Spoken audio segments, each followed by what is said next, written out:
Hi, I'm Brenda and welcome to Phoenix Furniture Studio. In this week's video, we're going to be working on this cocktail cabinet, which I've been commissioned to do by a client. So we're going to completely strip back the outside and refinish it, and then we're going to decoupage the inside and add really lovely bright pops of colour.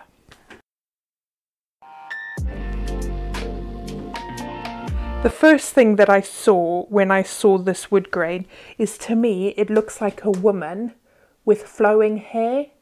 Then you open it up and that's how it looks on the inside.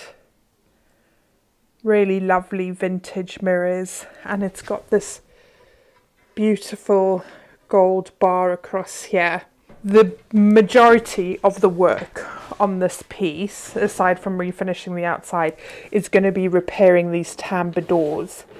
They don't work terribly well. I was aware of it. So they are going to need to be completely removed and repaired. And then this one doesn't really open. You can see there's sort of a broken bit of the tambour there. So I'm going to need to take the back off, remove the doors completely, remove whatever's holding them or barely holding them together at the minute, and completely replace that. And then you've got these lovely little cupboards underneath. Here's the back. There is also a light, so we'll replace that with a modern LED bulb and get that completely rewired. These are all little screws that need to come out.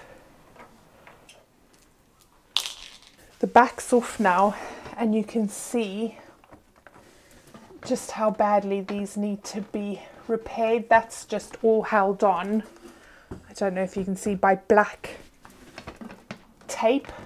That's some material there, and then the rest has got tape here.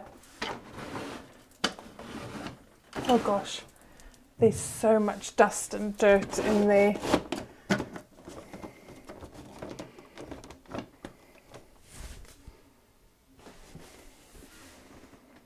And here, there's the channels where they will come out.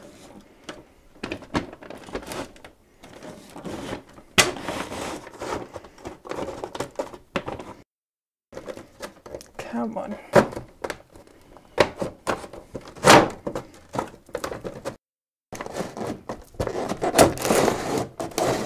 Okay, that's that bit out. Now to get the rest of it.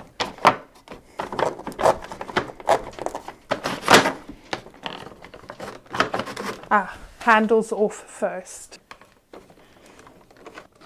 80 years worth of dust bunnies in there.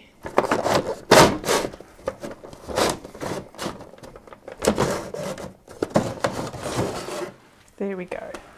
So this handle, the back is completely covered up with black tape, so I can't get to the screw. I'm just going to need to pull away some of that tape. There we go.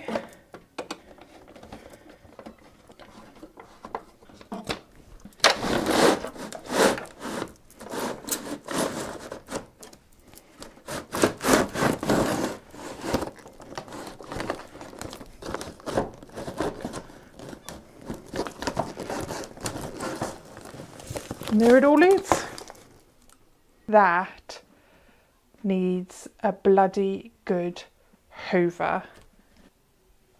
This is why it's a really good idea to dismantle your furniture, i.e. take the back off, even if you don't think you need to, because you'd be sending that off to your client with all of that muck in it, potentially, if you couldn't get back there.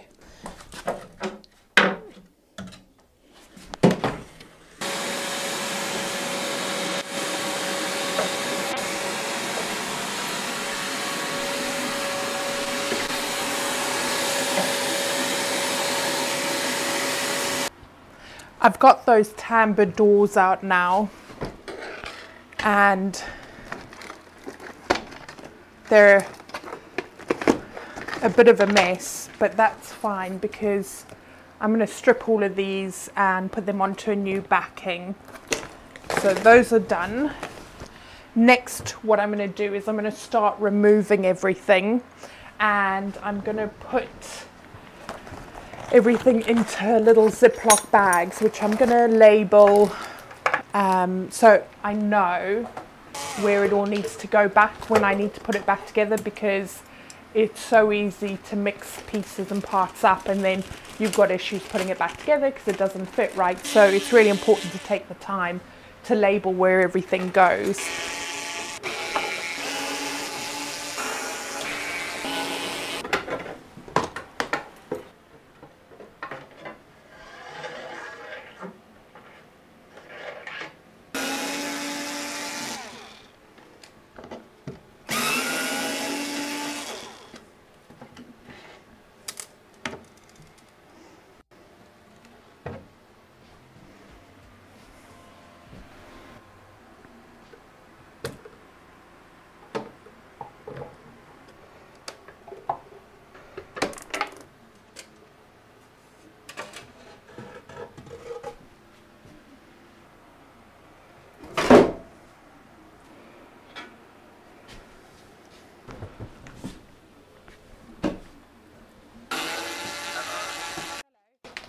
I've finished taking everything apart. It's all laid out now, ready for me to strip.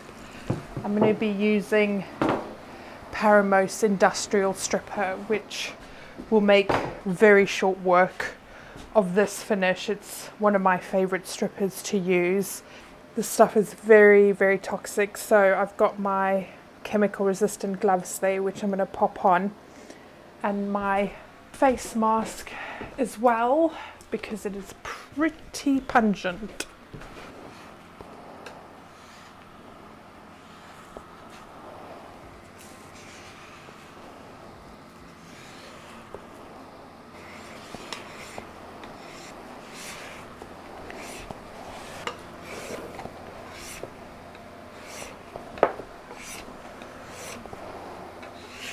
Now that I finished stripping, the next thing I need to do is use a white spirit, mineral spirit, and some 4-0 steel wool to remove what's left of the stripper and also of the varnish. So I'm just applying the mineral spirits liberally and using that 4-0 steel wool. The reason I'm using 4-0 steel wool is that it's really fine, so it's not going to scratch your wood like regular steel wool would do.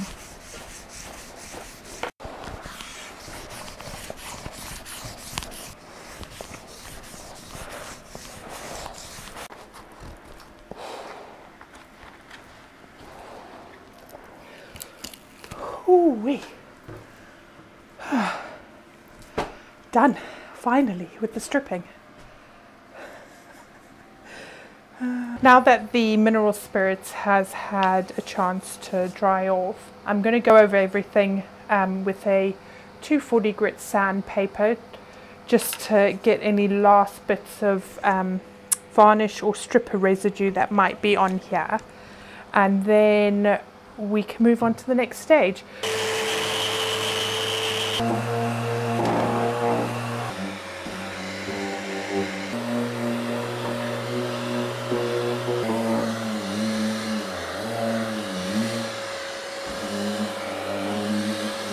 Just doing a small wood filler repair here where the veneer was missing, and then what I'll do is I'll just match it with some graining pens.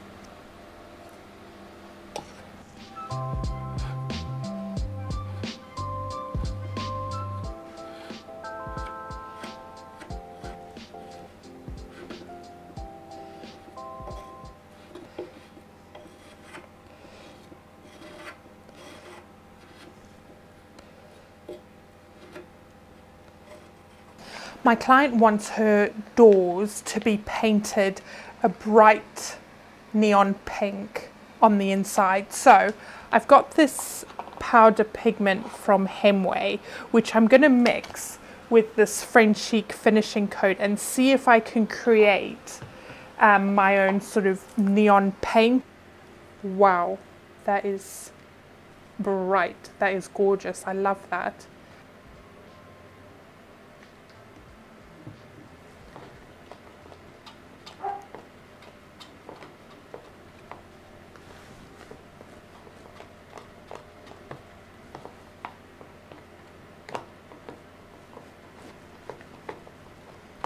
Okay, that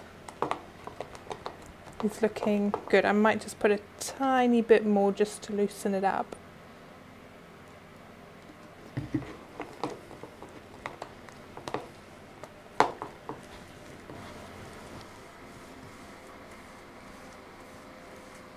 I was thinking I should have put down like a base, like a white primer, just to make the colour more vibrant, but actually I think it's holding its own. How cool is that? That is just one coat on there and it's so bright. Wow. Okay, I'm going to let that dry and then I'll come back in for coat 2. I'm going to very lightly sand this with 400 grit sandpaper just to knock back any texture.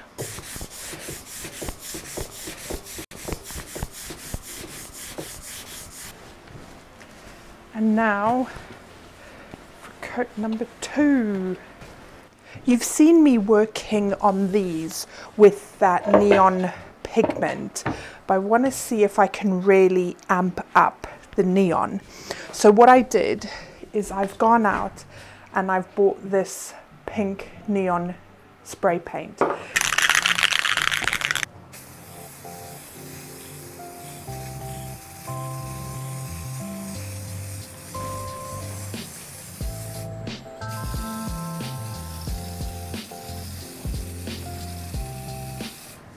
My client wants the inside of the cabinet decoupaged, so she's chosen this gorgeous paper. It's called Nightshade, I think, by April Mawini.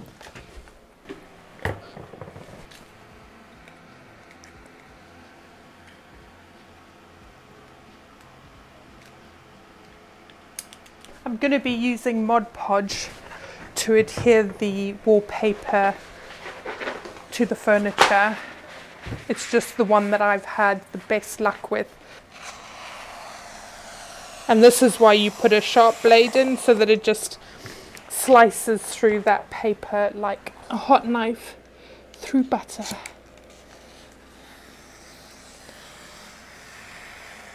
I'm going to give myself a little bit extra just in case I need it.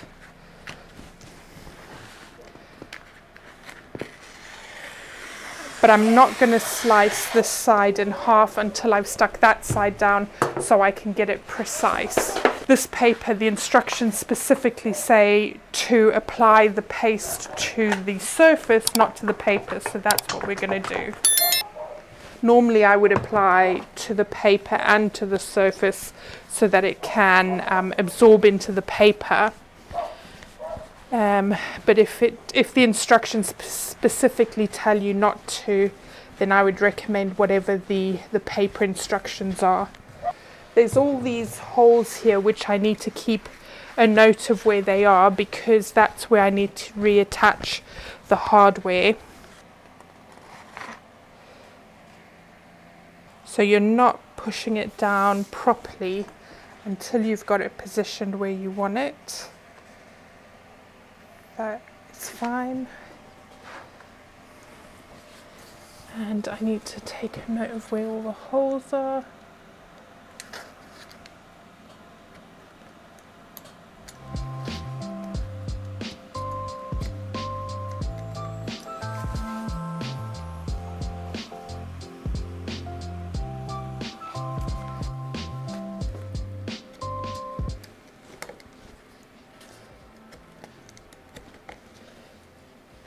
Once you've stuck this paper down, unless you've pre-marked where the holes are, you are never going to find them again.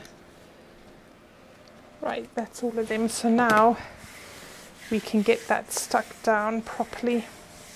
And I'm just using a wallpaper smoother to really adhere that down properly and remove any air bubbles that might be trapped. And this also really helps to prevent the paper from creasing when it's drying.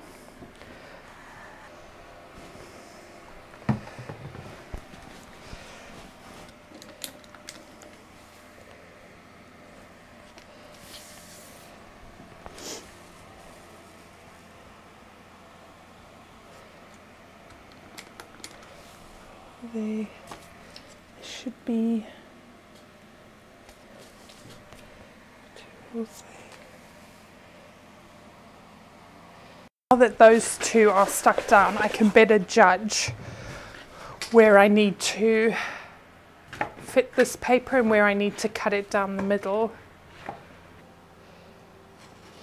Yeah.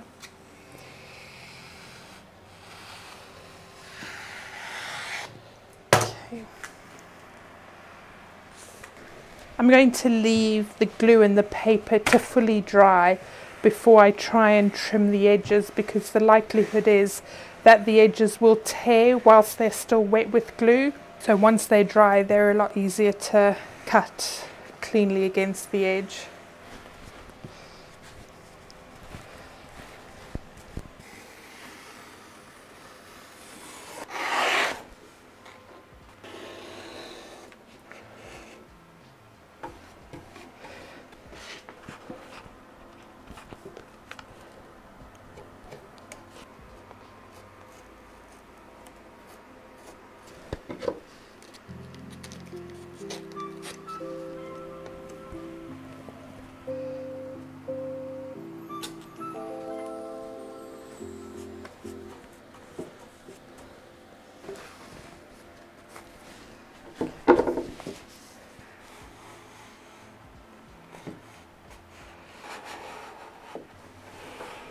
It's been 24 hours and our paper's had a chance to fully dry.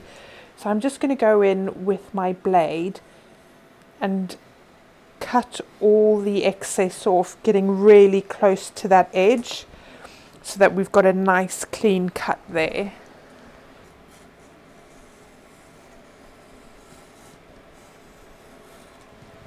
Once I've trimmed all my edges flush, I like to take a 320 grit sandpaper and just run that along, and then that just ensures that it is as flush as it can be, and it gives a really smooth finish on the paper to the edge. And also, if there's been any glue squeeze out whilst your paper's been drying, that gets rid of it, so that you've got that really smooth edge. So just run along with your finger and you can tell that there's no overhang, there's no sticking out bits, nothing like that. So now it's time to go in with a varnish to top coat it and seal it in. For this, I'll be using this Ronseal interior varnish in satin.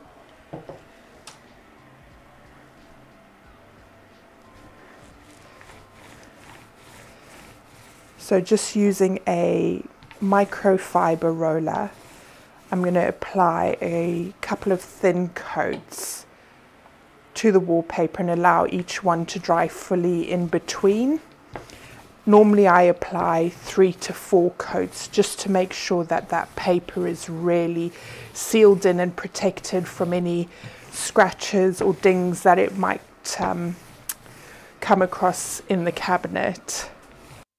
To seal in the wood, I'm using Fiddy's Hard Wax Oil and Satin, and I'm applying that with a foam brush. And once I've applied a full layer, I then take some blue paper towel and wipe it back, and I repeat this process 3 to 4 times until I get the sheen that I want.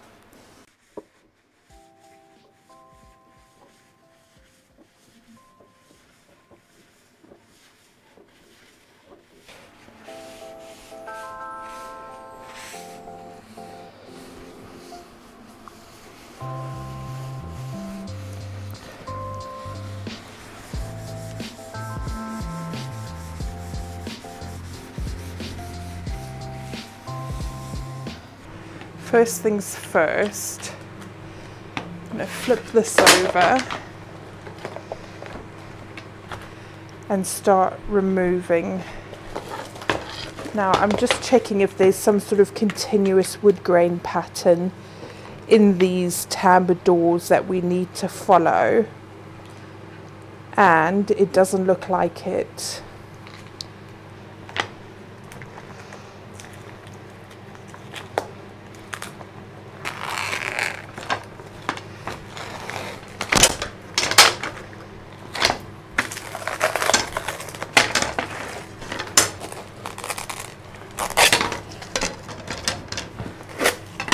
Right, now all that yucky duct tape is gone, so next step is to get the old backing off.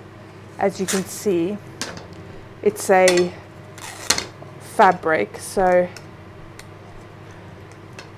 I'll try and peel off what I can. No, okay, that's not going to work. I think my next action is going to be to get a scraper and try and scrape the backing off each of these.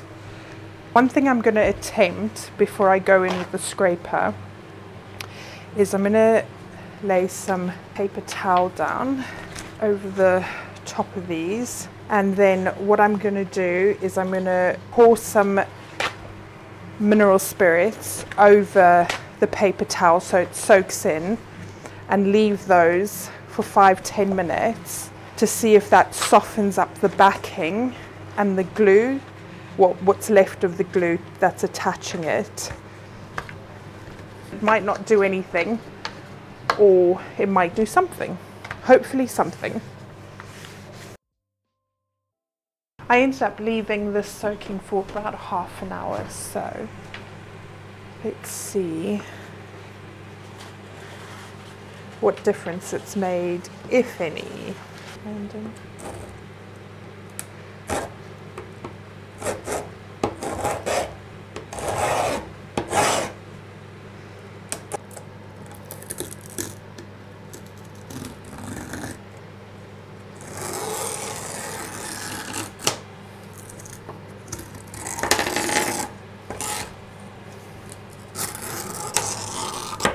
So some of it appears to be coming off a little easier.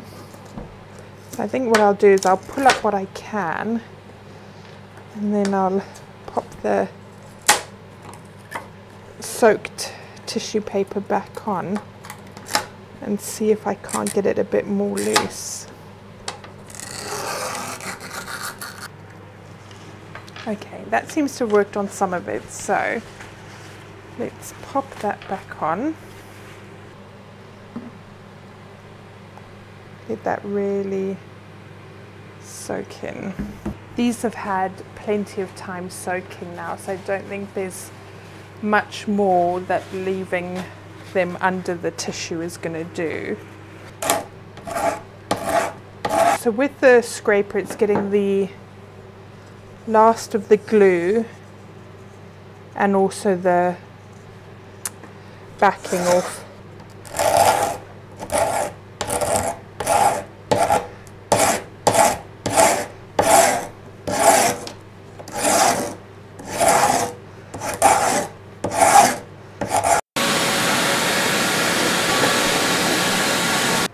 It's going to take me forever and a day to try and scrape these. So to try and save some time, I'm going to try and sand the back, which I know is going to kill my sandpaper. But with my Festool Rotex, I think it might be a lot quicker, and for me, speed is more important. So I'm going to make a little jig to put these into to keep them secure. Okay, that didn't quite work how I expected it to, so I might just go through each piece, take off what I can, scrape what I can, and then sand what I can, and then whatever's left after that is staying, because that is not coming off.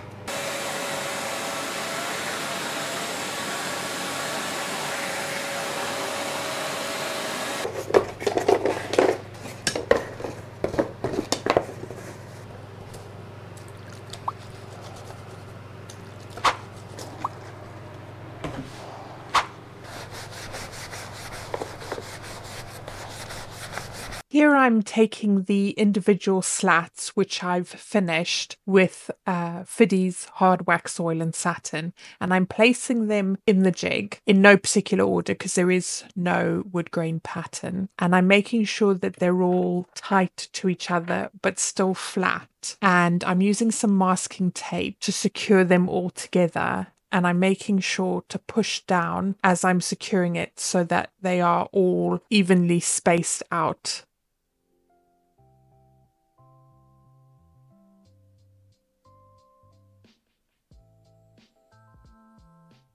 The reason I'm using the masking tape to keep them all together is going to be much easier to move around, like here where I need to flip it over so that I can apply the fabric to the back of the doors, which is what will allow them to move once they're in situ in the cabinet.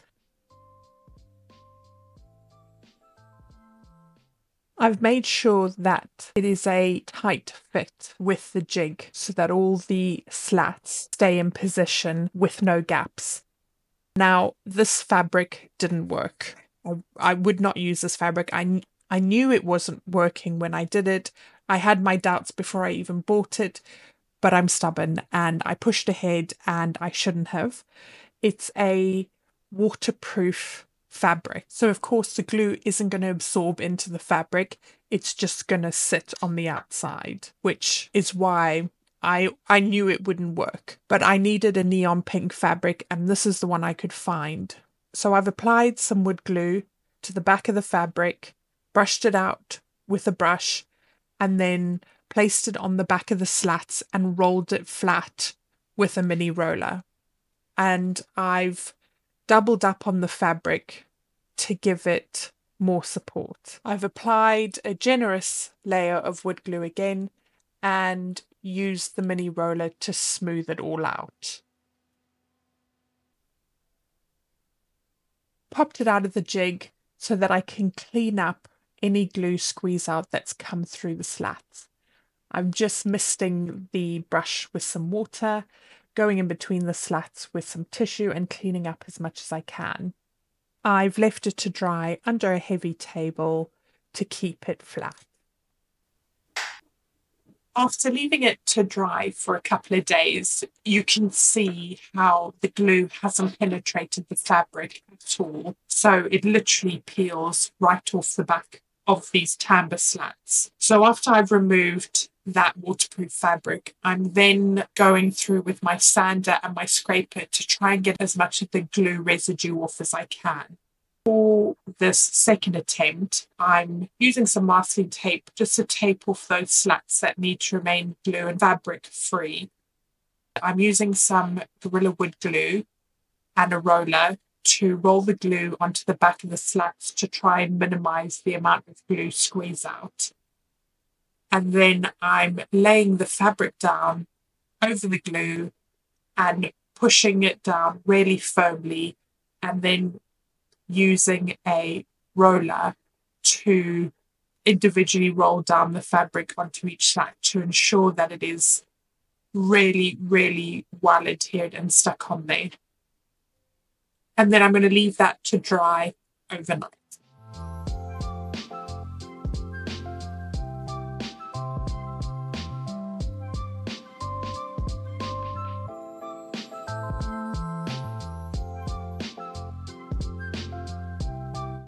When I'm leaving it to dry, I just stuck a piece of plastic in between each slat and the infamous wooden table you've seen me use before, so that there was no chance of it sticking to itself or the layer below.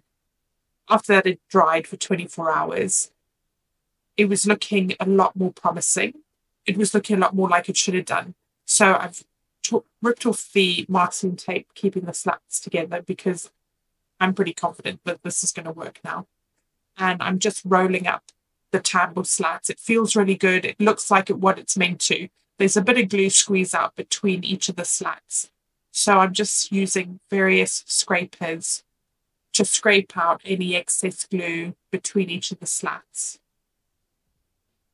And this is going to get another coat of finish, so I'm not too worried about being too delicate here. Just making sure that all that glue squeeze out is removed.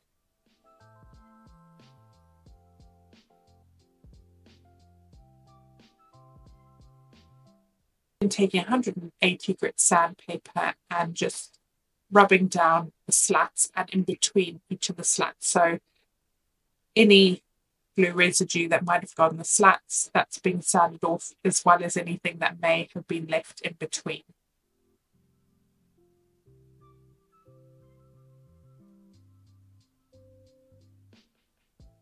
It is quite a long and tedious process, but it is worth it to get a really nice finish at the end.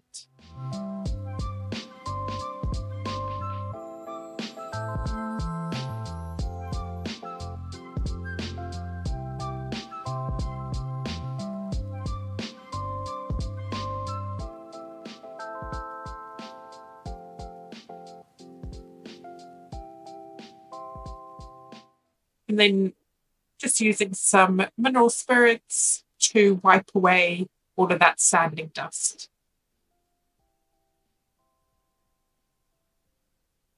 Touching up the gold with the gold wax, and also using my Stanley knife to slice down the extra fabric.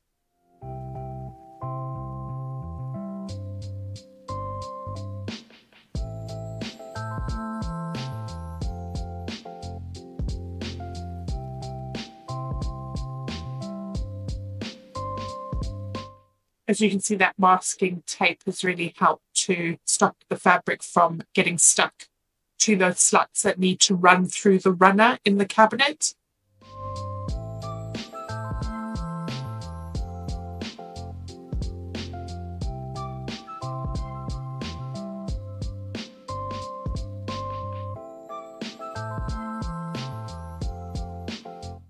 I cut a little bit too much fabric off that one section, so I'm just tidying it up.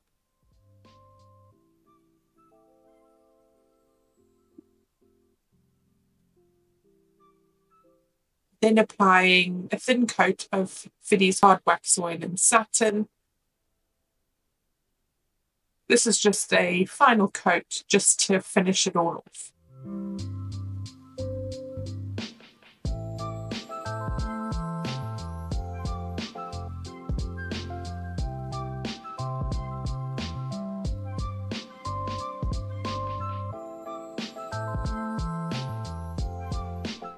To tidy up the edges of the fabric, I'm just slicing a tiny few mil off the edge and sealing that in with some wood glue so that it doesn't fray over time.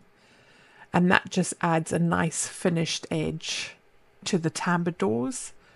I'm wiping away the excess glue and then running some candle wax along the tambours so that it runs smoothly.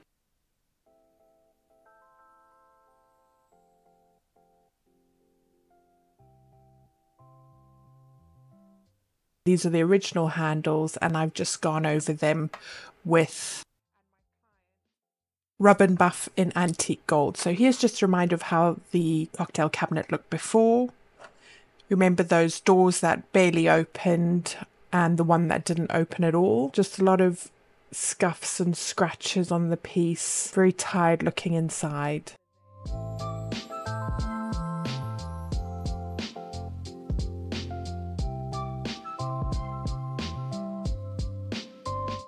And here's how it looks now.